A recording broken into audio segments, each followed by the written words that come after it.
Welcome to the Rim Brake Rodeo. We hope this video helps. Hello everyone. In this video, I will explain how to replace a timing belt. This is a crucial maintenance task for your vehicle's engine. First, ensure you have all necessary tools, including a torque wrench and a crankshaft pulley holding tool. Safety is paramount, so begin by properly jacking up and supporting your vehicle on sturdy jack stands. Always disconnect the battery's negative terminal before starting any work. Now, let's begin the disassembly. Start by draining the engine coolant and then remove the serpentine drive belt. Next, you'll need to carefully remove the crankshaft pulley, which often requires a special holding tool and a breaker bar. Proceed to remove the engine mount components and then unbolt the upper and lower timing belt covers.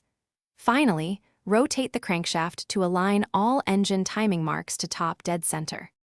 With everything disassembled, it's time for installation. First, install the new water pump, ensuring its O-ring seal is perfectly seated. Torque its bolts to 8.8 foot-pounds.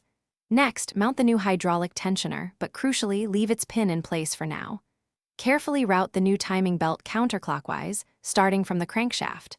Install the new idler pulley, applying blue Loctite to its bolt, and torque it to 33 foot-pounds.